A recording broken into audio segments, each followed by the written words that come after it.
super interessante com a nossa professora, que é orientadora da Mandrágora, a professora Márcia Bento, que também é professora da Univasf das disciplinas de terapêutica, de anestesiologia, se eu não está me faltando a memória, né, professora? E da disciplina optativa de animais selvagens também, que ela sempre oferta. Então, hoje, nós teremos essa aula dessa pessoa extremamente competente. E eu vou deixar a professora agora tomar a palavra.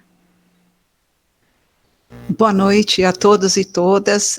Eu estou muito feliz, principalmente porque estamos retomando as atividades agora com todo o gás, não só as nossas lives, reuniões, encontros, mas a Mandrágora tomou um corpo, né, tomou um corpo grande durante esse primeiro ano de atuação, e eu espero poder contar com todos vocês hoje, sempre aqui, nas nossas aulas online, nas palestras, nos webinários que nós vamos estar desenvolvendo aqui junto com vocês.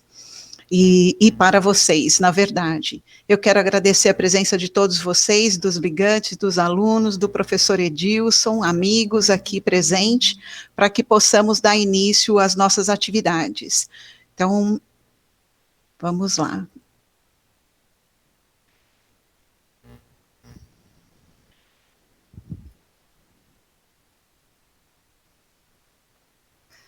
Vou começar falando com vocês hoje da temática que nós escolhemos a pedido, na verdade, não fomos nós que escolhemos, mas foi a pedido, os segredos das vias aéreas superiores e a dificuldade na intubação.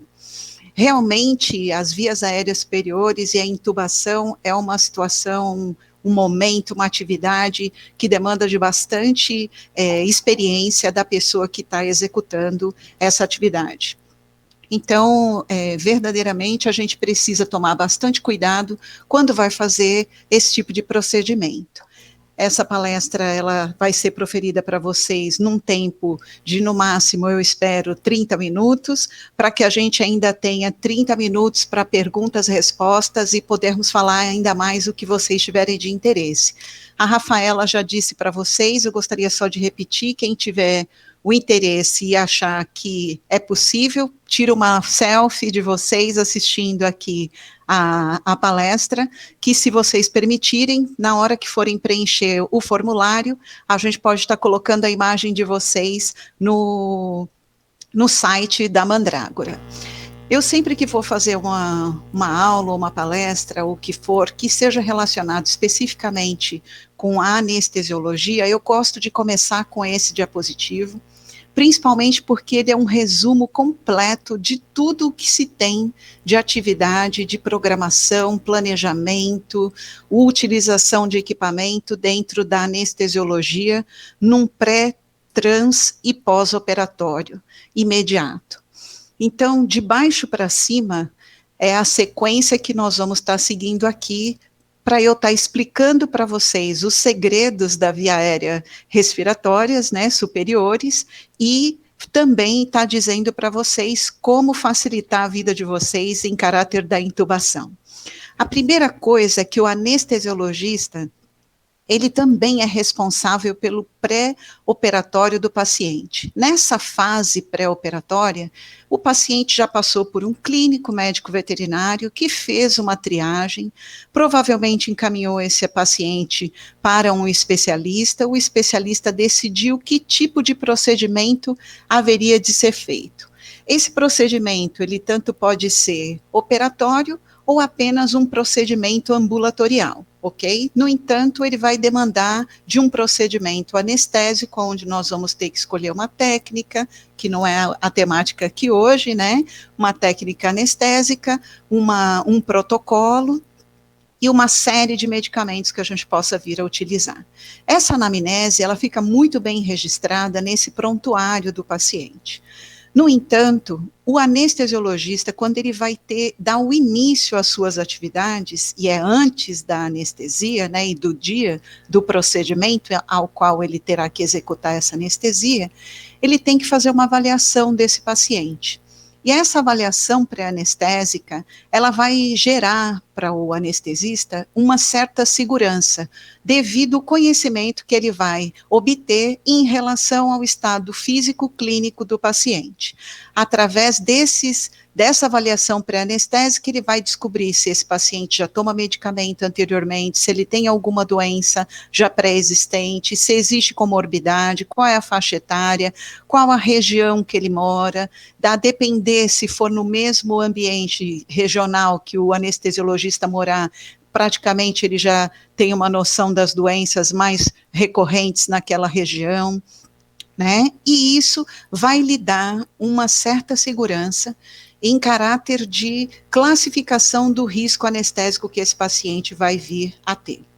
Além disso, ele vai poder conviver com um tutor alguns minutos e descobrir se esse tutor, ele faz ou não o uso do tabagismo, se ele é fumante ou não, e isso também gera uma influência na nossa anestesia. A partir daí, classifico o risco anestésico, faço o planejamento da minha anestesia, imagino qual protocolo anestésico ou protocolos anestésicos eu tenho que fazer para esse paciente e para o procedimento que o especialista irá executar, seja ele um cirurgião ou um procedimento no centro cirúrgico ou no ambulatório, ok? A escolha da técnica ou das técnicas que a gente também vai ter que utilizar no mesmo procedimento é feito nesse planejamento. Então, isso tudo vai ser baseado na idade do paciente, na faixa etária, se for fêmea ou macho, então o sexo está envolvido. Isso tudo eu estou falando para vocês para animais domésticos e vamos falar em mamíferos, ok? Hoje. E se eu estiver pensando nisso, eu vou estar fazendo um planejamento baseado na espécie, no peso e na estrutura corporal que esse paciente apresenta, bem como o seu hábito alimentar e todas as informações que o proprietário vai estar me passando. Eu preparo esse paciente no dia da cirurgia baseado nesse planejamento.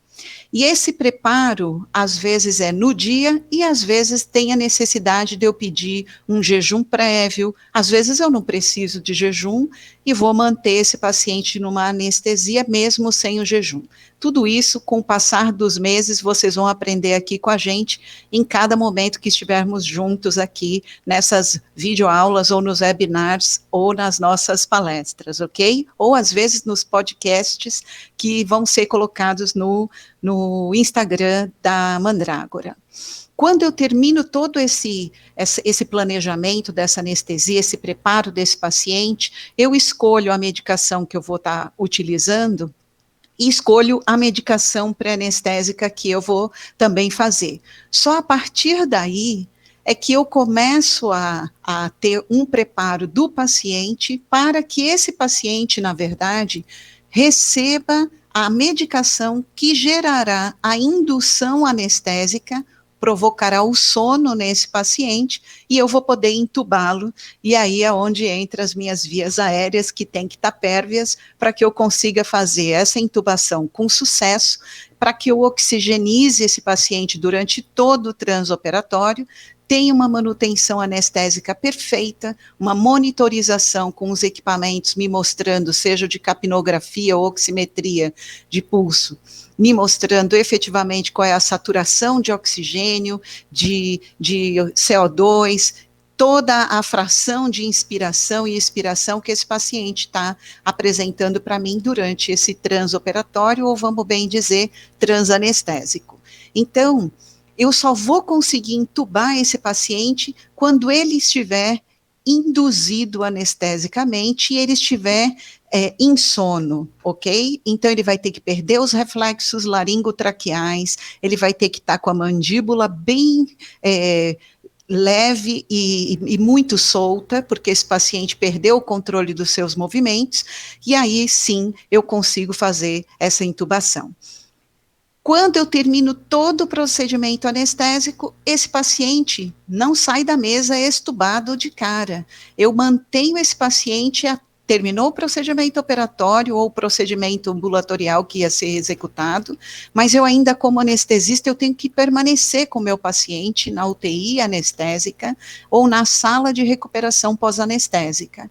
Quando esse paciente recobrar os seus sentidos, ele voltar a deglutir, e a depender do equipamento que eu utilizei para intubação, ele tossir, então eu vou extubar esse paciente e eu vou poder dar alta anestésica para ele somente quando ele apresentar a ambulação, ok? Então, perfeito. Vocês podem ir fazendo perguntas no chat e depois, ao término, a gente faz uma fala aí bem gostosa para vocês. Isso tudo é para dizer para vocês que a avaliação pré-anestésica é um dos momentos mais importantes para o anestesiologista, principalmente porque ele vai verificar o estado clínico do paciente, vai gerar uma série de recomendações para o período transoperatório, a depender das doenças ou comorbidades que o paciente apresenta. Não sei o nível de conhecimento do público-alvo que nós temos aqui hoje. Comorbidades são doenças associadas à doença de base principal, né? Que esse paciente possa vir a apresentar. A partir daí, eu vou saber se eu vou precisar fazer uso ou não de algum outro tipo de medicamento no transoperatório para além da anestesia. E eu vou conseguir definir, com toda essa análise da avaliação pré-anestésica, o risco cirúrgico que esse paciente terá e vou adotar uma série de atitudes benéficas para ele. Então, se eu for precisar de sangue durante esse procedimento, o que for, na avaliação pré-anestésica que eu já tenho que descobrir que eu vou precisar de tudo isso, de fármacos, os tipos de anestesia, monitoração e tudo mais. Antigamente, né, fazíamos uma avaliação pré-operatória tradicional, e essa avaliação era quando o paciente chegava, passava pelo clínico, o clínico definia que o que ele precisava era de um procedimento, no caso aqui, cirúrgico, o cirurgião fazia análise do paciente sozinho, fazia a indicação da internação desse paciente, já falava quais tipos de exames ele queria, já decretava a data da cirurgia, marcava a internação e o anestesista só descobria que esse paciente ia ser seu paciente no dia da cirurgia ou no dia do procedimento. O que, na verdade, traz para a gente trazia uma série de consequências, né? Avaliações inadequadas, excesso de exames laboratoriais, excesso de consultas em especialistas, havia um alto número de cirurgias dentro de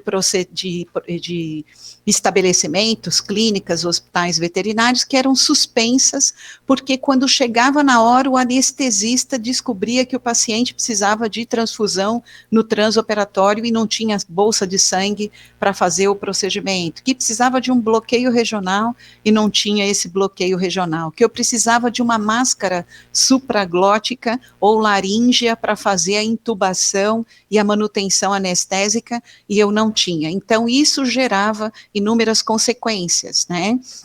Porque o cirurgião não tinha o mesmo conhecimento das necessidades que o anestesiologista necessitaria. Isso tudo trazia um desgaste muito grande, emocional para o tutor, que vinha crente que o animalzinho sob sua tutoria seria operado. Isso gerava um aumento de custos, porque às vezes o cirurgião já deixou tudo preparado, até a sala estava preparada pelo auxiliar de medicina veterinária, produtos foram abertos e tirados dos lacres, e isso era uma situação muito ruim, inaceitável. Graças a Deus que com o passar do tempo e com o conhecimento, as coisas foram mudando, e a avaliação pré-operatória agora tem um modelo padrão que é seguido, né, e esse modelo padrão, ele é feito num consultório de avaliação pré-anestésica, onde o paciente, ele é avaliado pelo cirurgião, pelo anestesista e pelo clínico. Então, na verdade, essa avaliação antes da internação, pré-internação, agora ela é feita por 3 especialistas, um na área clínica, o cirurgião, o anestesista, e dessa maneira, os exames são feitos, os necessários, a internação, quando acontece, todo o planejamento já foi feito e esse paciente vai passar por um procedimento com maior segurança e de maior qualidade. E assim, houve uma grande diminuição dos custos, da taxa de suspensão de cirurgias, do número de exames laboratoriais, de consultas em especialistas. Na verdade, diminuiu tantas coisas ruins que aconteciam anteriormente, até a ansiedade dos tutores diminuiu e a satisfação em relação ao serviço prestado pelo médico veterinário aumentou de uma forma exponencial. Né? Então, a avaliação pré-anestésica, ela tem alguns itens, tem vários itens que fazem parte, mas alguns que são os específicos, né? Então, a gente vai ter que fazer uma avaliação dos diversos sistemas e órgãos, vamos avaliar os fatores de risco, o uso de medicamentos e fitoterápicos que o paciente, que você vai estar recebendo, que é de tutoria, né, de um terceiro, e esse terceiro pode fornecer medicamentos que ele mesmo toma para o próprio animal, se ele tem algum antecedente de reação alérgica, antecedentes de antecedentes de reações anestésicas ou de problemas transoperatórios que esse paciente possa vir a ter tido, ok? Então, eu vou me atentar hoje apenas em relação ao exame físico, porque hoje nós viemos aqui descobrir os segredos das vias aéreas, né, superiores para conseguirmos sanar toda a dificuldade da intubação em nossos pacientes. Então, a Sociedade Americana de Anestesiologistas construiu uma força-tarefa que fez umas diretrizes que nós seguimos, e dentro dessas diretrizes, o que nós devemos oficialmente avaliar são os sinais vitais, dentro dessa avaliação pré-anestésica, né, então os sinais vitais, a avaliação da permeabilidade das vias aéreas superiores e inferiores do meu paciente, e temos que fazer o exame cardiopulmonar, incluindo a ausculta e a mensuração da pressão arterial, que muitas vezes o pessoal acaba equivocadamente deixando de fazer, mas a pressão arterial é de extrema importância que realizemos antes de qualquer procedimento anestésico, uma vez que os nossos medicamentos podem gerar a hipertensão ou a hipotensão, a depender do protocolo escolhido ou dos protocolos escolhidos e até de intercorrências transoperatórias, ok? Então, a avaliação das vias aéreas, ela gera para a gente uma segurança muito grande, porque a principal causa da necessidade dessa avaliação é a morbimortalidade que acontece no período transoperatório ou durante o período que houve a necessidade dessa anestesia que recorre à intubação. Eu falo sempre para os meus alunos que fez anestesia, o paciente tem que ser intubado, independente de ser uma anestesia dissociativa ou anestesia geral, ou bloqueio regional, ok? Então, se eu não consigo fazer a avaliação da via aérea com antecedência, o risco é muito grande de que eu possa cometer algum equívoco no transoperatório e uma falha na manutenção das vias aéreas no transoperatório ou no transprocedimento pode me custar a vida desse paciente. Então, a gente tem que tomar bastante cuidado em relação a isso, principalmente porque pode me custar a vida no transoperatório ou no pós-operatório imediato ou até no pós-operatório tardio por conta de um erro apenas de manutenção de vias aéreas do meu paciente. Então, a gente tem sempre que identificar o meu paciente, saber quais são as suas condições físicas, anatômicas, e aí eu vou descobrir quais são as possíveis dificuldades que eu vou ter em intubar esse paciente, e eu não posso permitir que isso seja uma barreira para mim. Dessa maneira, eu vou efetivamente buscar dentro dos testes preditivos, testes que me auxiliam a prever os possíveis problemas que eu posso vir a ter durante a intubação do meu paciente ou para a execução da intubação, né? E aí eu consigo minimizar a maioria dos problemas que eu possa vir a ter. Lembrando que nenhuma das técnicas que existem, nem dos testes preditivos são 100% eficazes, e às vezes eu preciso usar mais do que um teste preditivo para que eu consiga resolver essa barreira, esse problema imediato. Eu vou mostrar para vocês aqui uma série de metodologias utilizadas, tanto na área médica quanto na área da medicina veterinária, e vocês vão ver as diferenças existentes entre elas, né? Então, dentre os testes preditivos de intubação difícil, nós temos um teste consagradíssimo na área médica, que é o Mallampati modificado. Nós temos a distância entre o externo e o aumento, a distância entre a tireoide e o aumento, a distância interincisivos, que a gente usa também muito na medicina veterinária, principalmente em lagomorfos, né? O grau de mobilidade atlanto-occipital, que a gente, se for olhar aqui esse bulldog inglês, a gente já começa a ver que o grau de mobilidade dele atlanto-occipital, com essa massa muscular, com esse pescoço curto, já é uma mobilidade limitada, isso é uma coisa ruim para mim. A forma do palato e a largura do pescoço também é um problema na medicina veterinária, dentre outros que eu vou apresentar aqui para vocês, como o teste preditivo Comarque e Lehane, ok? Então, a classificação do Mallampati modificado, que é um preditor de utilização na área médica, ele mostra para a gente, efetivamente, se a via aérea ela é difícil ou não. Veja que aqui é mostrando num ser humano. Se você for ver, na parte superior, a parte onde tem essa denominação A, ele mostra para a gente a classe do menor grau de dificuldade ao maior grau de dificuldade, né? E aqui mostrando o paciente fazendo de maneira voluntária, então o Mallampati modificado, o paciente, ele apresenta uma atuação importante durante esse exame, o que dificulta para a gente pedir para o nosso paciente, abra a boca, põe a língua para fora, erga o pescoço que eu quero dar uma olhada na sua via aérea, né, e ver se é possível enxergar suas cordas vocais, se a sua epiglote, ela obstrui parcialmente ou totalmente, né, a visibilidade que eu tenho para poder fazer a intubação do meu paciente no dia em que isso for necessário. Então, esse preditor, o Mallampati modificado, na classe 1, ele mostra para a gente palato mole, né? A abertura da cavidade oral, então rima labial, o formato dessa língua e posicionamento da língua, né? No caso do ser humano, a úvula, ok? E a base da úvula, e a gente não conseguindo enxergar nada efetivamente. E aí eu dou de cara com o meu paciente lindo e maravilhoso, veja esse tigre lindo que eu conheci em Xangai no ano passado, no zoológico de Xangai, e esse tigre lindo com essa narina belíssima, com essa boca maravilhosa, eu viro para ele e falo: paciente maravilhoso, vamos classificar o seu Mallampati modificado.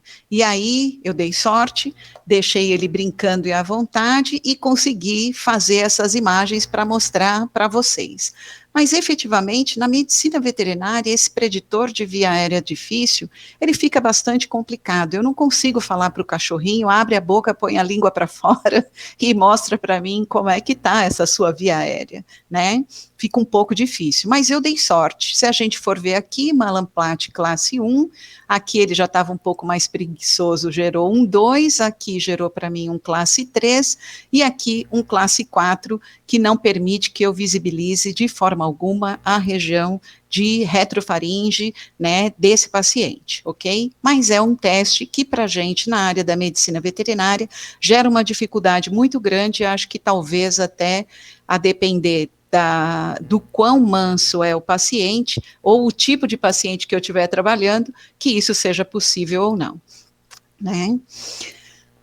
No entanto, a classificação de Cormack e Lehane é uma classificação, é um preditor de via aérea difícil que nós usamos e muito na medicina veterinária. Realmente é a maneira mais objetiva que a gente faz de utilização para definir se o meu paciente ele é ou não um paciente com via aérea difícil. Ok? E ele apresenta para a gente também 4 graus, porque efetivamente eu vou fazer essa análise diretamente durante a minha laringoscopia. Então, com o próprio laringoscópio, eu vou abaixar essa epiglote e eu vou conseguir visualizar toda a abertura laríngea e a maior parte da glote, ó, vai ficar para mim visível, né? Aqui as cordas vocais, ok? O grau 2, eu vou conseguir ter uma visibilização assim, mais reduzida, e eu vou estar vendo, na verdade, apenas uma parte da glote desse paciente. No grau 3, eu praticamente vou visibilizar apenas a epiglote, mas a glote eu não consigo ver. E no grau 4, o que eu consigo ver, na verdade, é o palato mole, e não vou ter condições alguma de ver nem epiglote, muito menos glote no Cormack e Lehane. Grava esse nome que vocês, se forem alunos e quiserem prestar residência no futuro próximo, essa manobra vocês estarão realizando com certeza absoluta, ok?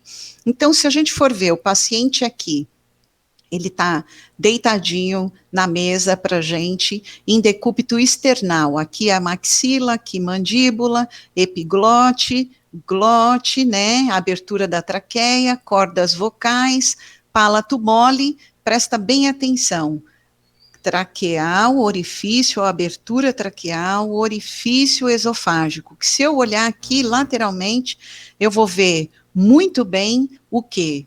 O orifício esofágico, né? Então, o esôfago, região de entrada, as aritenoides bilaterais, eu vou ter as cordas vocais e tenho também a epiglote. E aí a gente consegue ver efetivamente que Cormack e Lehane é passível de fazermos como um teste preditor de via aérea difícil, com certeza absoluta. Então, não é só abrir a boca e tracionar a língua do paciente, introduzir o tubo endotraqueal, com certeza não é só isso que a gente tem que fazer.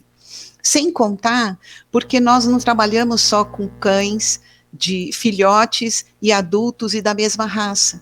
Nós trabalhamos com cães, gatos, equinos, bovinos, caprinos, suínos, né? Então é uma gama gigantesca de espécies animais e dentre elas ainda temos o prazer, eu considero, de trabalharmos com diferentes raças, com uma gama homérica de alterações e semelhanças anatômicas, né, que esses pacientes apresentam. Então, o maior problema em uma intubação, a pessoa pensa que efetivamente é o fator desse paciente apresentar ou não uma cavidade oral grande, fácil de abertura. E eu digo para vocês que não. Esse cachorrinho bonitinho aqui do lado é um pug.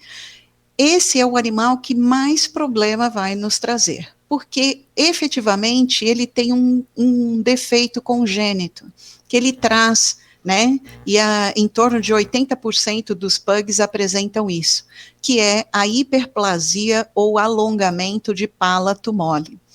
E isso promove a obstrução da região e acaba gerando o impedimento da visibilidade da região de glote, epiglote, e traz para a gente uma redução da entrada de ar. Como funciona? Uma via aérea pérvia, né, ela tem a cartilagem laríngea aqui perfeita em sua posição, a via aérea está pérvia, bem fluida, as cordas vocais se encontram também passíveis de visualização, aqui a epiglote e aqui simulando a língua. O ar, ele flui tranquilamente, vindo tanto da cavidade oral como dos seios nasais, ok? E ele consegue ser introduzido na cavidade oral e via traqueia. Logo, eu apresento aqui um Cormack e Lehane grau 1. No caso do pug ou raças braquicefálicas, nós temos algumas complicações, né, que podem iniciar com Comarque grau 2 até chegar no grau 4. Em relação ao pug e bulldog francês, o maior grau que nós encontramos são nessas duas raças, não deixando de ter em outras, mas essas duas têm o maior grau, sendo o pug em primeiro lugar. Nós temos o quê? A hiperplasia ou o alongamento do palato mole, que ele acaba abraçando, recobrindo essa cartilagem laríngea, e essa cartilagem acaba obstruindo toda a região em que nós conseguiríamos estar vislumbrando essa glote. E isso faz com que haja uma dificuldade intensa da passagem do ar, e aí reduzindo a oxigenação nesses pacientes. Por isso, eles têm uma respiração diferenciada do padrão normal. Isso pode acontecer também com os felinos, ok?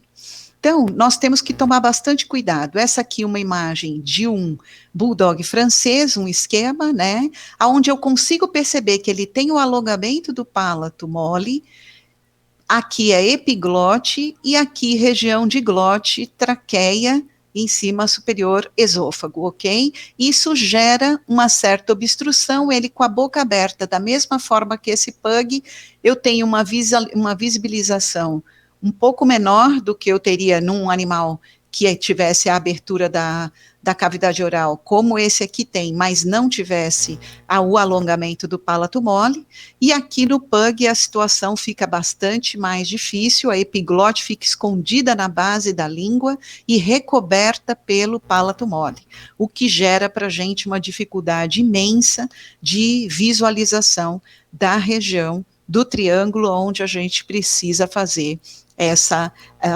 intubação.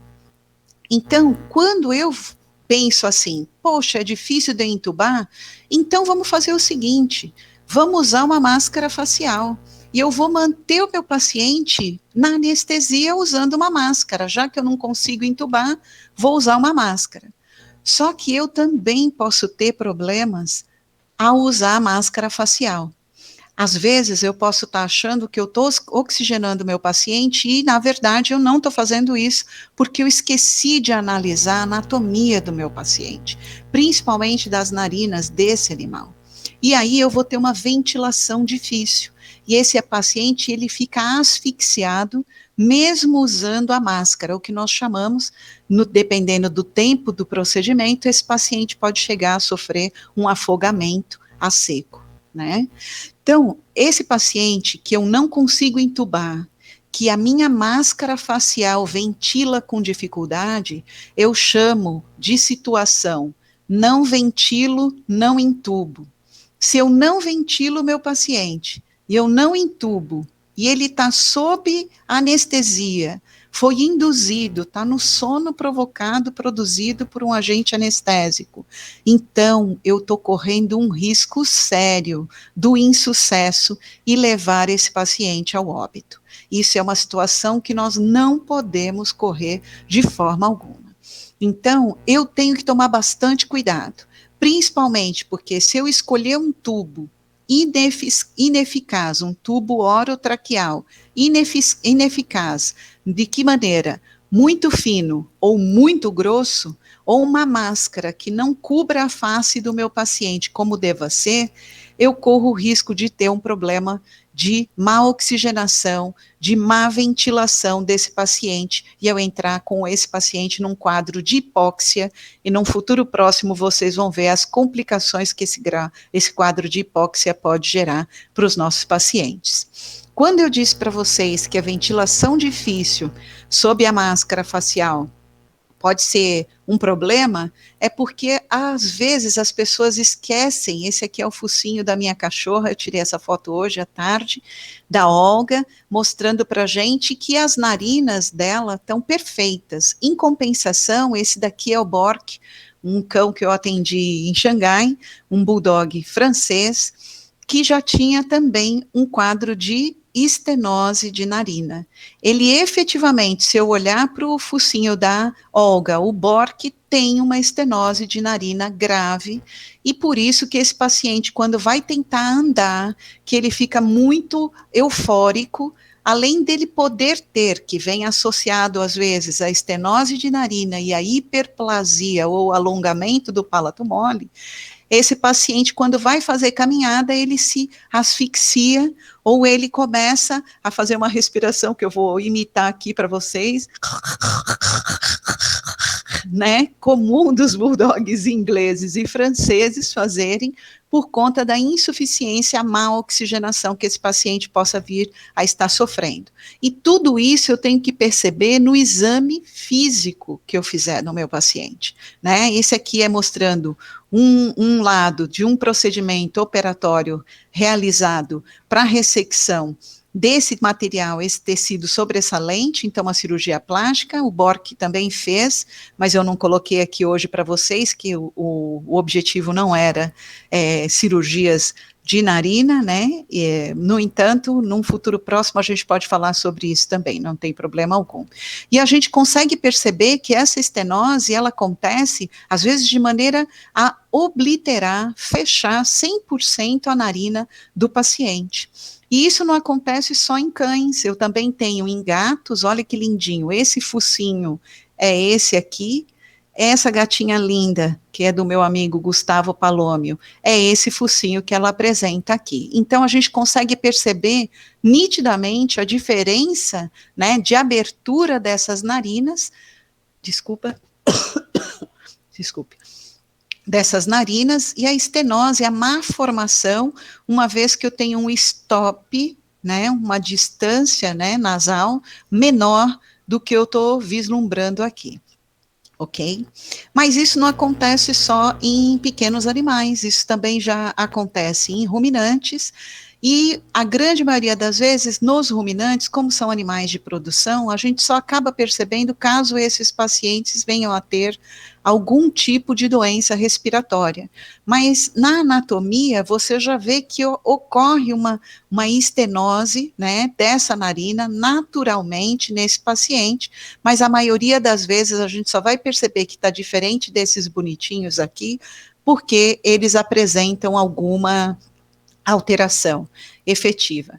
Os equinos também apresentam, aqui são lindas as narinas desses equinos, aqui eu já tenho uma redução, uma estenose maior, aqui doenças respiratórias, que aí no caso não é estenose de narina, mas sim a obstrução da narina, aqui uma maior, outra menor, da mesma forma essa diferença aqui das narinas. Então, eu tenho que conhecer a anatomia do paciente e eu vou fazer isso através do quê? Do reconhecimento desse paciente durante o seu exame físico. Então, não é só auscultar o paciente, ver todos os sinais, frequência cardíaca, respiratória, ver a pressão arterial, fazer a ausculta, ver se tem alguma alteração cardiológica, um sopro, se ele tem alguma alteração pulmonar. Não, eu também tenho que fazer análise desse paciente em caráter facial, se o animal for dócil, abrir a cavidade oral, eu consigo fazer o malampate se esse paciente permitir que eu faça a abertura da cavidade oral dele, ok? Caso contrário, eu só vou conseguir fazer malampate nele sedado, e aí, na verdade, para mim é um pouco melhor fazer o Cormark e Lehane, ao invés de fazer o teste preditivo de malampate modificado. No entanto, eu tenho que conhecer os equipamentos que eu vou fazer de uso. E se eu não sei o que eu tenho no mercado, que recurso eu tenho para estar utilizando, eu acabo sofrendo um pouco durante o procedimento. Principalmente porque alguns mamíferos, por exemplo, os coelhos, os lagomorfos, assim como os pequenos ruminantes, eles e os equinos têm uma rima labial, uma abertura de cavidade oral muito pequena. E aí acaba gerando uma dificuldade para visualização da região aonde eu vou fazer o abaixamento da epiglote e visualizar a glote, ok? Para isso eu preciso de laringoscópios, lâminas, eu preciso de cânulas e sondas trocadoras, eu preciso de dispositivos supraglóticos e preciso de algum equipamento que me auxilie na visão do que eu vou estar trabalhando. Então, eu tenho diferentes tipos de lâminas, né, de laringoscópios. Essas duas primeiras aqui são lâminas de Miller, só que se a gente observar, elas são todas retas, e essas duas são curvas. O conjunto das retas e o conjunto da curva tem do número 1 ao número 5, que permite com que a gente faça a intubação de maneira correta, a depender da espécie animal, da idade desse paciente do porte físico que ele apresentar, ok? Então, essa lâmina reta de Miller, elas são muito utilizadas em coelhos e em felinos. Eu posso utilizar a lâmina de Macintosh em animais adultos, em cães, e posso utilizar a número 1, curva, em felinos adultos. Sim, mas em filhotes eu vou usar a lâmina de Miller reta. Essas lâminas maiores, essa é a número 1, número 2, Miller. As lâminas 3, 4 e 5 têm a denominação de lâmina de Flack, são lâminas retas que eu vou estar trabalhando com suínos, que me facilita nessa intubação. Assim como posso estar utilizando a número 13 e a número 4 em ruminantes. Nos demais animais, eu vou estar utilizando as de Macintosh, lâminas curvas. O cabo do meu laringoscópio, que é o nome dessa lâmina acoplada nesse cabo, se eu acoplo a lâmina no cabo, eu tenho um equipamento chamado laringoscópio. Nesse caso, esse laringoscópio com a lâmina de Macintosh, ela tem a ponta rígida, fixa, então ela não é articulada.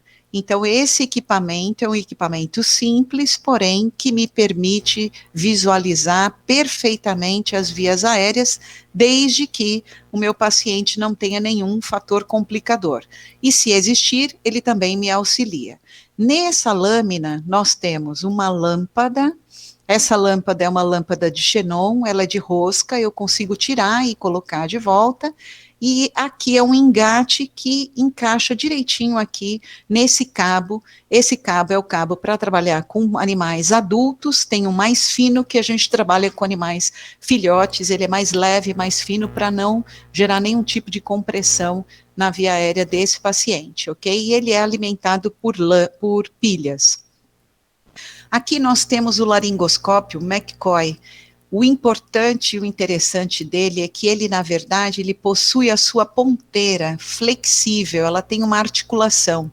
Quando eu pressiono essa haste, ela abaixa a minha epiglote. Eu nunca vou colocar o laringoscópio sobre a epiglote, eu vou pôr abaixo, próximo da sua fixação, e aí o laringoscópio vai proferir a abertura da glote e eu consigo fazer a sua introdução. Então, esse laringoscópio aqui, ele chama McCoy, e McCoy, e é um laringoscópio muito bacana, principalmente porque ele tem tudo, a lâmpada. No entanto, eu não preciso fazer grandes movimentos com a mão, porque efetivamente ele já faz o movimento que eu preciso, especificamente.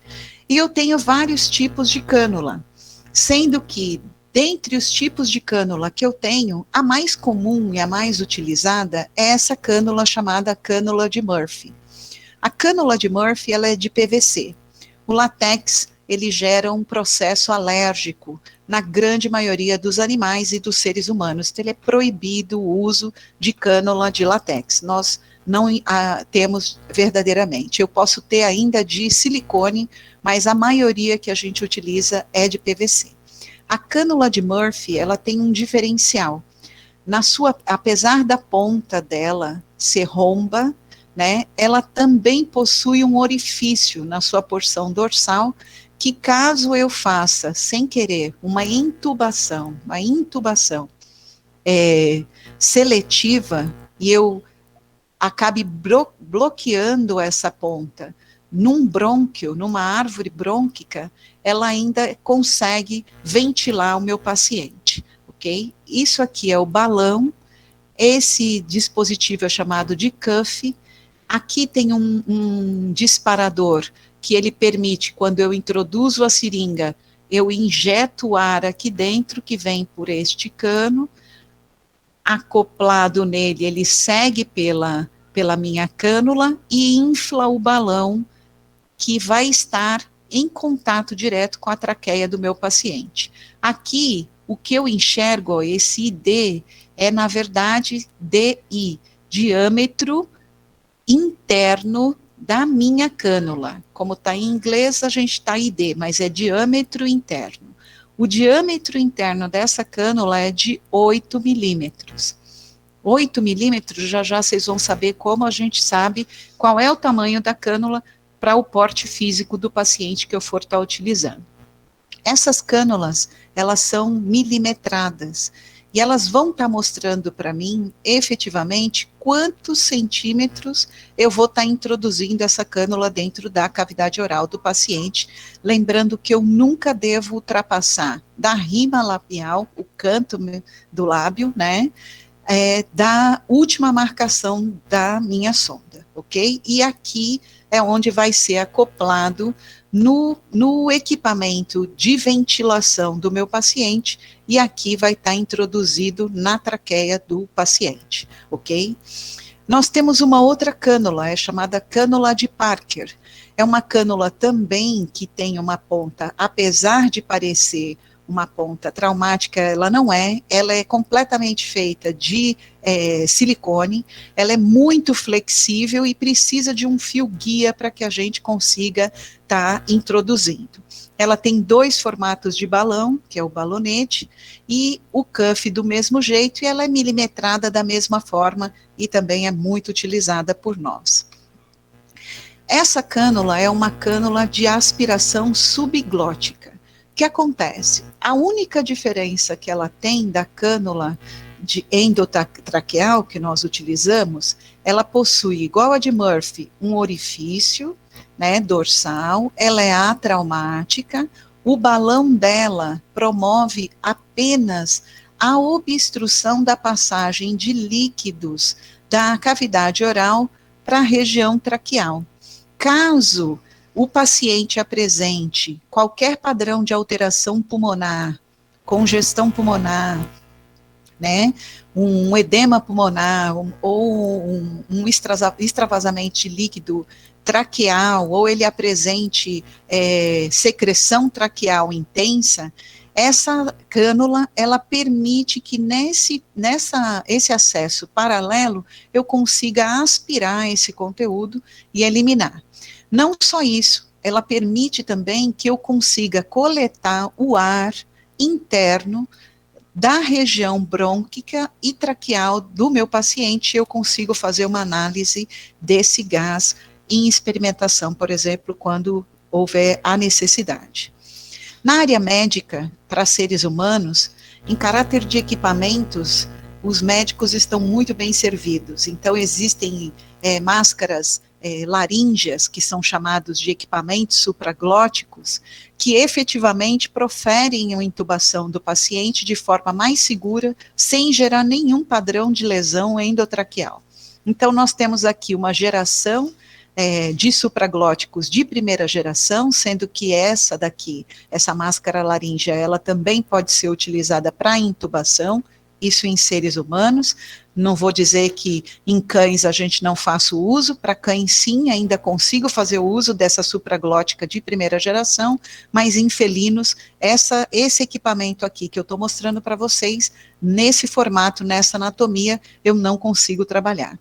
Essas daqui são as máscaras laríngeas de segunda geração, que foi melhorada para aquelas máscaras de primeira geração. Eu não consigo manter um paciente na anestesia usando essas máscaras laríngeas ou supraglóticos de segunda geração, ok? Não consigo. Eu consigo mantê-los em oxigenação, acordado, em respiração sedados, não acordado, né? Sedado, mas não anestesiado. Essas daqui já são máscaras laríngeas ou equipamentos supraglóticos específicos para anestesia em seres humanos também. Nós temos um equipamento supraglótico utilizado, né, que foi criado especificamente para a área médica veterinária, eu vou mostrar ele aqui para vocês depois. Então, depois de conhecer todos esses tubos, né, endotraqueais, todas essas cânulas que eu mostrei para vocês e esses equipamentos supraglóticos, né, eu tenho que descobrir como é que eu faço a, a escolha desse tubo ou do equipamento que eu vou ter que estar utilizando. Eu já sei os problemas anatômicos que algumas espécies têm, que algumas raças têm, e que eu preciso estar tendo cuidado, já descobri sobre os testes preditivos, o que eu preciso estar trabalhando em cima disso, então eu tenho que saber como escolher esse tubo. Né? Então, eu tenho duas maneiras de fazer essa escolha. Uma é pelo comprimento do tubo e o diâmetro interno do tubo. O comprimento desse tubo, ele tem que ser igual ao comprimento que vai desde os incisivos até a região da escápula, espinha da escápula no paciente. Então, eu não vou medir esse tubo internamente, eu vou colocar ele superficialmente no paciente, né, e vou fazer essa análise.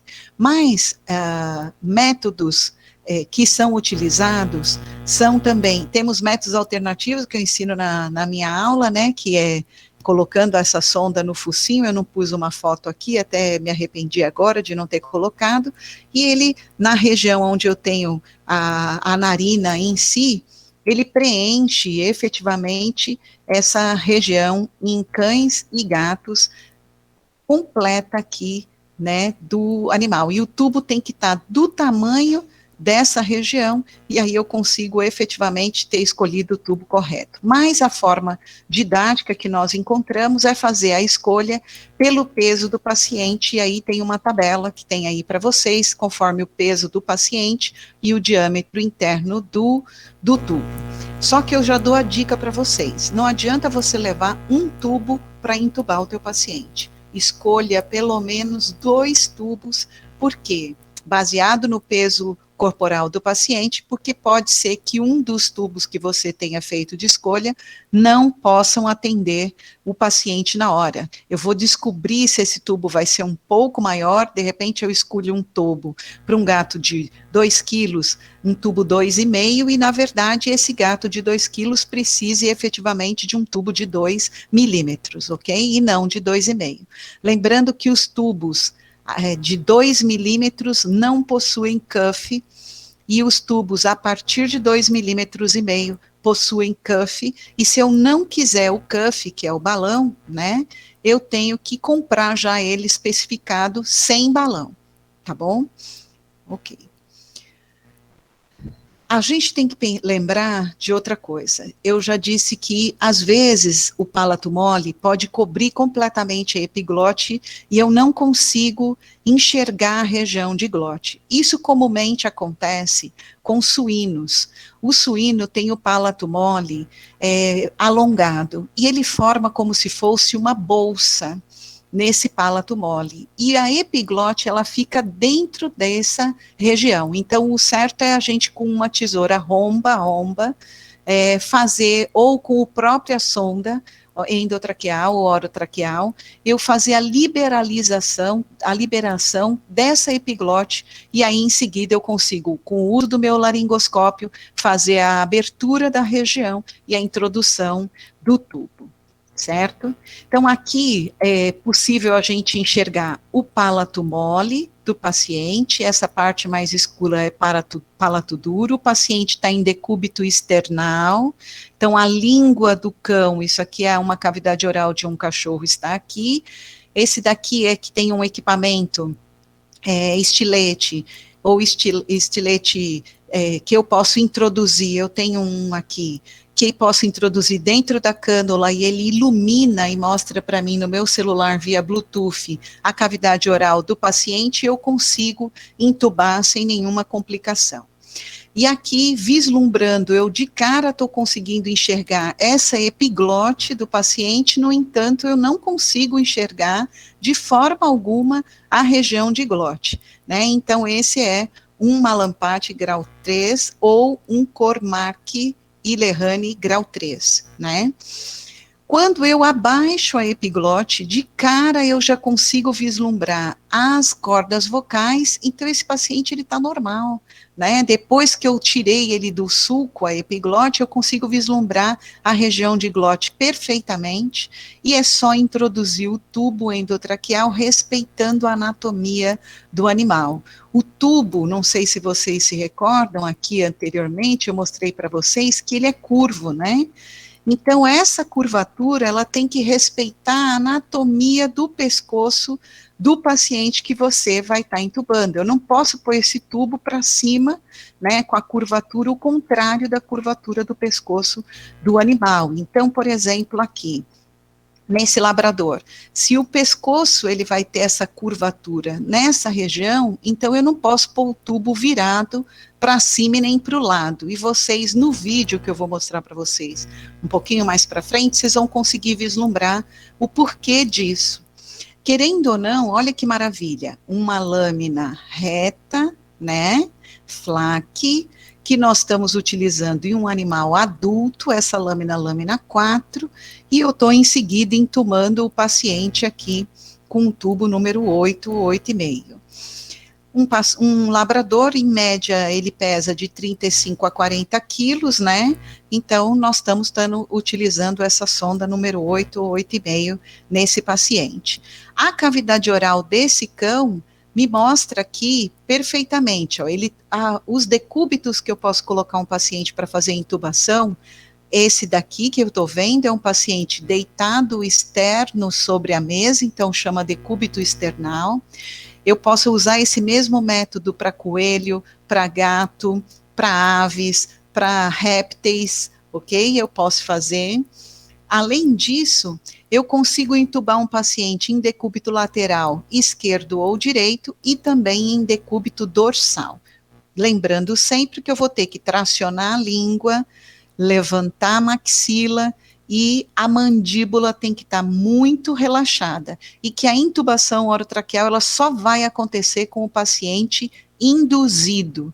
Na grande maioria das vezes a indução é que tem vários medicamentos, mas vamos pensar assim, o Propofol é um dos fármacos que traz um relaxamento muscular importante e gera uma indução também importante, mas existem infinitas associações que eu posso estar fazendo que vai me trazer um relaxamento muscular também importante, e eu vou estar vislumbrando as cordas vocais aqui, vou estar vendo o palato mole, que ele não tem alongamento de palato mole, logo eu consegui vislumbrar a epiglote rapidamente. Isso aqui é a lâmina do meu laringoscópio, e o tubo passa nessa canaleta que fica aqui. Então, eu tenho laringoscópio para canhoto e para destro. Aqui a língua, aqui a mandíbula. Eu vou passar um vídeo para vocês agora, que para vocês verem o último lançamento, acho que tem 2 anos, que uma indústria francesa lançou uma máscara laríngea para gatos, porque nós temos grandes problemas com gato. Não é só com medicação, mas também com a intubação. Os gatos, eles têm uma tendência muito grande a apresentarem laringoespasmos. E quando ocorre isso, eu tenho uma dificuldade imensa de conseguir fazer intubação. Quando faz essa intubação forçada, eu corro o risco de romper a traqueia ou de proferir uma hemorragia bem na região de glote e esse sangramento ser introduzido na traqueia e eu ter uma consequência que é uma pneumonia por aspiração, porque esse sangue na traqueia é um corpo estranho, não é algo natural. Então, essa indústria muito bem trabalhou para a gente, a Dox Innovent, ela trouxe para a gente uma máscara laríngea para gatos, e outra complicação é a intubação de coelhos, né? Eu tive, no meu doutorado, eu trabalhei com mais de 100 coelhos, eu intubei todos esses coelhos e eu tive que aprender com a médica neonatologista, pediatra, neonatologista, e eu aprendi a intubar às cegas. Para intubar os coelhos, eu intubava auscultando a expiração e a inspiração. E aí, sim, quando ele expirava, eu conseguia intubar esse paciente, né? Agora vocês vão ver o que aconteceu de novo e de maravilhoso, né? que acaba gerando para a gente um facilitador. Então, essa empresa é a empresa francesa, apesar de estar fazendo o vídeo em inglês, ela construiu para a gente, eu vou parando o vídeo e vou falando para contar algumas coisas para vocês. Normalmente, quando a gente vai fazer intubação em gatos, que eu não faço com máscara laríngea, faço essa intubação usando o tubo endotraqueal, o tubo de Murphy, que eu mostrei para vocês, ele é um tubo rígido. É um tubo para ser usado uma vez só e ser descartado. Na própria embalagem dele está escrito tubo descartável. Mas a gente acaba higienizando esse tubo e esterilizando esse tubo, ou com fluidos, com líquidos para isso, ou na autoclave, ok? Dificilmente nós vamos encontrar numa clínica veterinária uma autoclave de ozônio. Então, a gente, na verdade, trabalha mesmo com a autoclave que trabalha com água e altas temperaturas, e aí vapor, né?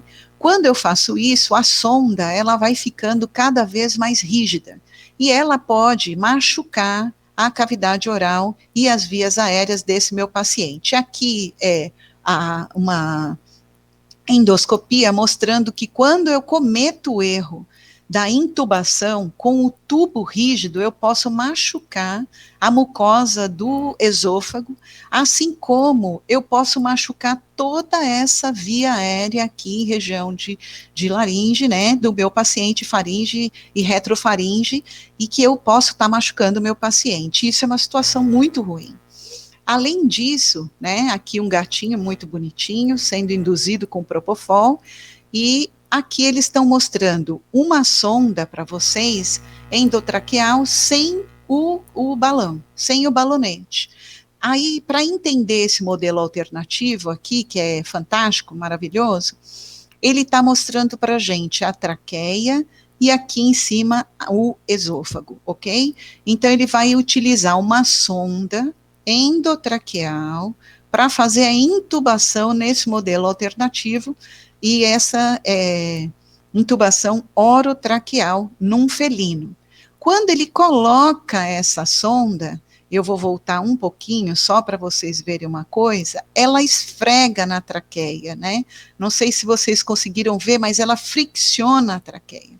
Quando faz isso, a traqueia, ela tem um revestimento, né, dentro do seu lúmen, por microcílios. Esses cílios, eles são responsáveis pelo quê? Pelo carreamento de qualquer micro-organismo que possa vir a ser introduzido na traqueia, nessa via aérea, e ele consegue auxiliar que ele seja expelido, até pelo movimento de tosse, por exemplo, né? Só que quando eu uso esse tubo rígido, olha o que acontece com os meus cílios.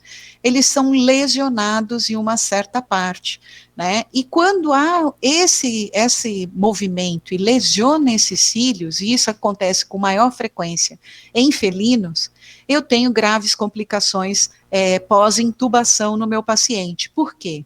Essa região que ficou sem os cílios é uma região que vai apresentar graves lesões. Essas lesões, essas lesões, elas efetivamente vão gerar para mim alterações nesse felino, no caráter de, olha de novo, o tubo passando e raspando na traqueia, porque ele já foi esterilizado várias vezes, e acaba gerando essa lise aqui, e não existe uma reepitelização ciliar aqui não. O paciente, na verdade, perde esses cílios e um processo inflamatório é instaurado, e esse paciente apresenta uma traqueite pós procedimento operatório, né, e anestésico, e que foi provocado isso pela anestesia em si, né. Esse paciente começa a ter essa lesão é importante porque as bactérias, fungos, vírus, que possam vir se depositar nesse local, eles efetivamente vão ficar acomodados. Aqui é uma microscopia de varredura, se vocês observarem, de inúmeras tentativas de intubação, aqui numa visão de 20 até 2.000 vezes na microscopia eletrônica, a gente consegue perceber o grau de lesão ciliar e aqui alguns micro-organismos depositados na região que perdeu os cílios. E esses micro-organismos vão se manter aí nessa região e efetivamente vão causar um problema importante no pós-operatório imediato desse paciente. Né? Então, mais uma vez, a gente vendo, o tubo vai raspar, né, friccionar na traqueia e causar essa lesão que a gente viu. E então essa empresa francesa criou para a gente essa máscara laríngea fantástica, não gera nenhum tipo de dificuldade, eu consigo entubar o paciente de forma tranquila, anatômica, porque efetivamente eu tenho um equipamento que mostra para mim uma intubação dentro dos padrões específicos que eu preciso ter. Vou mostrar devagarzinho que eu quero parar só num momento específico. Então, o paciente induzido, né? Aí eu vou fixar o equipamento tranquilo no meu paciente. Faltou aquele vídeo, né? Que eu queria mostrar antes da. Espera lá, que eu passei muita coisa. Essa sonda supraglótica, que é a máscara laríngea, ela precisa ser. Usar um lubrificante, no caso, para o felino, a gente usa lidocaína a 2%. Eu introduzo esse tubo, vai ter um outro vídeo que eu quero mostrar os detalhes. Então, eu posso embeber essa máscara laríngea com esse tubo tranquilamente. Ela tem um local que vai me causar um stop. Essa estrutura na frente me permite fazer a amarradura com a minha gaze na cabeça lateral, e aqui eu consigo prender o meu tubo tranquilamente e vou ligar o meu agente anestésico, e eu consigo trabalhar de forma tranquila o meu paciente, sem nenhum tipo de intercorrência, né? Aqui é o cirurgião, eu vou passar a parte da cirurgia. Eu gostei bastante, que eu aprendi com o pessoal em Portugal e na China, em Xangai, que a gaze, quando a gente vai colocar em felinos ou em animais pequenos, amarrar essa gaze num fio auxiliar, que aí quando eu termino o procedimento, eu consigo efetivamente retirar essa gaze sem medo algum. Eu consigo monitorar esse paciente, tanto na parte de capnografia, profere anestesia com qualidade, cirurgia odontológica, ela é extremamente dolorosa, e o paciente consegue ficar tranquilamente, sem sentir dor, porque ele está oxigenando, os agentes anestésicos estão funcionando e os analgésicos também. Essa cânula, ela é espetacular, né? Eu vou adiantar só um pouquinho, porque eu sei que eu já falei bastante. Quando eu termino o procedimento, eu extubo o paciente quando ele consegue respirar normal, mas aqui no caso é só mostrando que eu posso fazer a troca de decúbito do meu paciente sem que eu perca a intubação do meu paciente. Eu não extubo o paciente quando eu movimento, né? Eu consigo trabalhar tranquilamente com esse paciente, trocando ele de posicionamento. Eu estou finalizando a anestesia, o cirurgião já está fazendo a sutura, eu já estou superficializando a anestesia desse meu paciente, ele está fazendo aí o polimento, depois de ter feito todo o tratamento odontológico, né, extração dentária e a tartarectomia, a limpeza de tártaro. E agora, ó, tirando as estruturas, como eu falei para vocês, extraindo aí com esse fio guia que auxilia.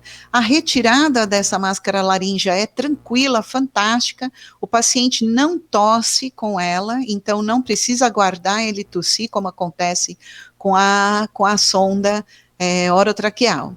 Ela tem um dispositivo que me permite parar, ele trava, eu não consigo introduzir ele totalmente, ele obstrui o esôfago e aí consegue oxigenar meu paciente tranquilamente, né? Então, isso é uma coisa fantástica. Eu só quero mostrar uma coisa aqui.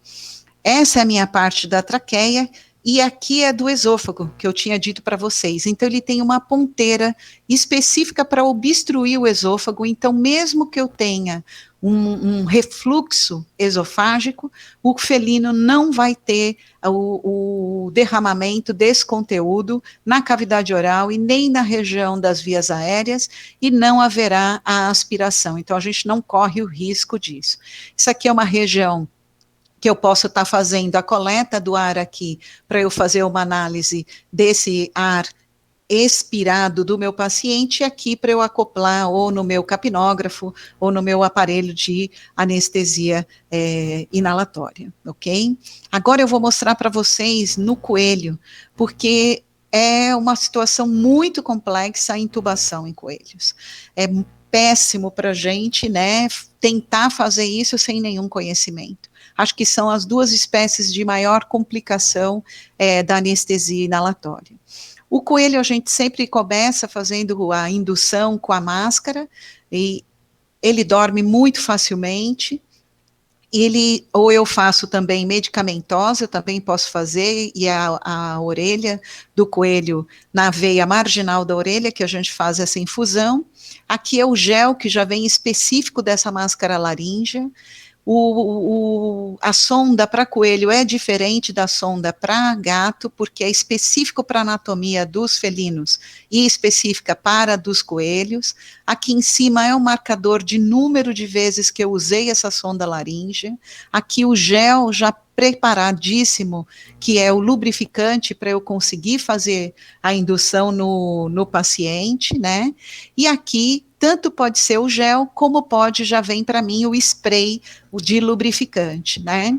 Ele tem toda uma estrutura perfeita, fantástica, e eu consigo introduzir isso na cavidade oral do meu coelhinho de forma tranquila, ó, decúbito external, paciente, uma segunda via de oxigenação, eu consigo fazer no coelho a lidocaína 2%, normalmente, em média, 0,1 ml, que a gente instila na cavidade oral do coelho, da mesma forma no felino, né, e em alguns primatas também a gente tem que fazer isso.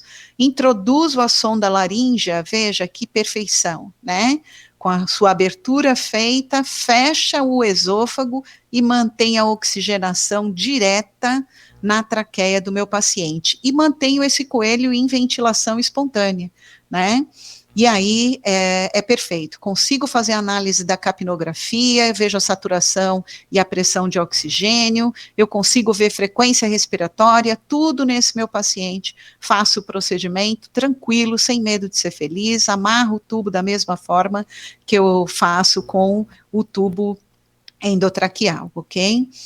Quando eu termino o procedimento anestésico, olha, veja que ele fica bem fixo, eu não deixo de usar aqui o oxímetro, o aparelho bem posicionado, o animal passa pelo procedimento operatório e se recupera muito bem desse procedimento, né? E aí eu vou fazer a remoção, a extubação do meu paciente. Quando ele já está voltando um pouco da anestesia, ele pisca, ele deglute, eu consigo fazer a extubação, veja que não tem nenhum tipo de sangramento, ela é muito flexível, essa máscara laríngea, e eu consigo entubar o meu paciente tranquilamente e mantê-lo da melhor maneira possível, ok? Ele se recupera muito bem, não tenho tosse, não tenho nenhum tipo de irritação traqueal, de forma alguma. Né? Então, eu tenho alguns complicadores que podem acontecer decorrente da intubação por conta da lesão que a gente acaba proferindo naqueles cílios traqueais que eu tinha dito para vocês, né?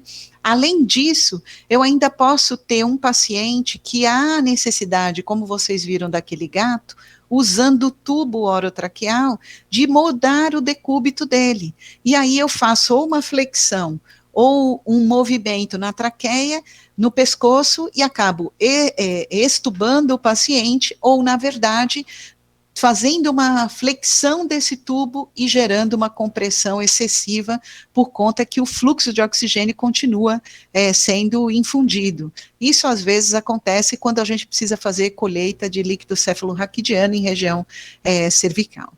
Então, eu posso cometer também o erro de introduzir demais o tubo endotraqueal e aí fazer uma anestesia seletiva, e isso é muito ruim. Como eu posso escolher um tubo que não é apropriado, ou um gato, um felino apresentar um espasmo, né, um laringoespasmo, e eu tentar entubar com força e causar ruptura da traqueia, ou pode estar inflando esse tubo o balãozinho demais e causar uma necrose traqueal, né, por conta da diminuição do pouco fluxo de ar que a gente acaba encontrando, fluxo sanguíneo na traqueia.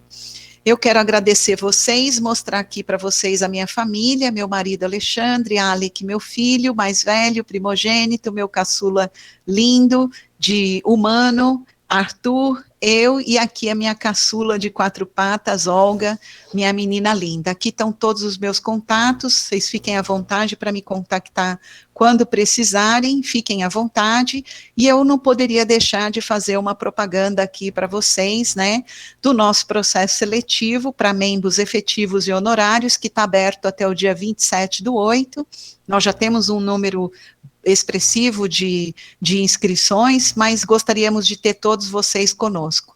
Ainda mais porque um dia antes da avaliação, do questionário, né, que nós vamos fazer em entrevista, nós vamos ter a grande honra de receber Rodrigo Neca Ribeiro, um grande amigo, no dia 31/8, às 17 horas, por esse mesmo canal, ele vai estar proferindo uma palestra para a gente a respeito da ventilação mecânica. Rodrigo Neca é um médico veterinário muito experiente, trabalha com animais silvestres, ele teve um treinamento muito bom no Centro de Conservação de Reprodução de Animais Selvagens, no Instituto Smithsonian, ele fez esse treinamento nos Estados Unidos, ele tem pós-graduação em Clínica Médica e Cirurgia de Pequenos Animais, é mestre em Produção Sustentável e Saúde Animal, com ênfase em anestesiologia de felinos neotropicais. Ele é gerente do setor de vida silvestre e bem-estar animal no município de Cascavel, no Paraná, é professor de medicina veterinária na disciplina de anestesiologia veterinária no Centro Universidade da FAG. Então, eu adoraria ter vocês também comigo nesse dia 31, às 17 horas, para poder prestigiar esse grande amigo aqui conosco. Então, meu muito obrigado, e eu fico à disposição de vocês. Boa noite, pessoal. Alguém tem alguma dúvida, alguma pergunta que queira fazer para a professora responder? O pessoal está agradecendo, dizendo que foi bom. Aproveitar para agradecer a presença dos professores Edilson, professor Marcelo, muito obrigada por estar com a gente. Muito obrigada. Eu estou à disposição, pessoal. Podem perguntar o que vocês tiverem vontade, eu estou à disposição de vocês. Se quiser ligar a câmera para eu te ver, quem for fazer a pergunta também pode ficar à vontade. Professor, em suínos, tem alguma dificuldade na intubação? Sim, suínos temos um particular importante, né? Durante muitos anos eu trabalhei com suínos e é muito importante a gente saber que os suínos têm o palato mole longo e ele forma um sulco e a epiglote fica dentro desse sulco. Então ela fica escondida dessa maneira, como a minha mão, essa é a epiglote e aqui o palato.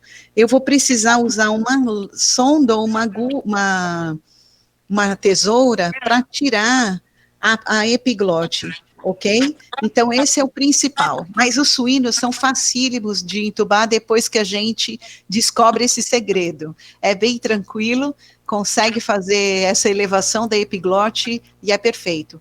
Eles são um pouco diferenciados na medicação pré-anestésica e na indução, né? A indução deles, diferente dos mamíferos que nós fazemos pela cefálica, ou, né, ou jugular que seja, fazemos como os coelhos, na veia marginal da orelha, né, do coelho e na veia central do suíno, ok? Temos outra pergunta aqui da Kaline, ela perguntou se em braquicefálicos existe algum macete para facilitar a intubação. Sim, nós temos macetes com braquicefálico, sim. A primeira coisa que você tem que lembrar é que a sua medicação pré-anestésica ela tem que ser muito bem feita. E fazer parte do protocolo que você escolheu é o relaxante muscular, vai ser primordial. Em segundo lugar, você não pode esquecer de ter uma almofadinha para colocar no pescocinho dele, aqui atrás, né, na nuca. Quando você o deitar em decúbito dorsal, facilita a visibilidade ao invés do decúbito external, como eu mostrei para você, para o braquicefálico. Por quê?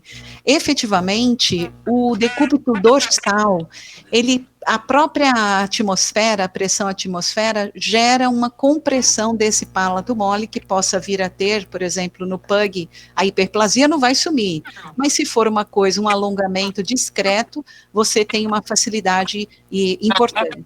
Outra coisa é fazer o uso de uma sonda endotraqueal que não seja acima do permitido para eles, ok? Isso pode gerar um bloqueio e também, um outro ponto, a sonda muito grossa, perdão que eu havia até me esquecido de falar dessa coisa bem importante, ela pode, e o excesso de tentativas pode gerar o laringoespasmo em todas as espécies animais, e os braquicefálicos com maior frequência, principalmente porque nós só podemos tentar 3 vezes, é o limite máximo, fiz uma, não deu, fiz 2, não deu, na terceira não conseguiu, você não entuba esse paciente, cirurgia cancelada, ok?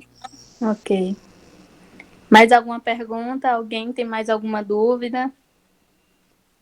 Deixa eu abrir o chat aqui.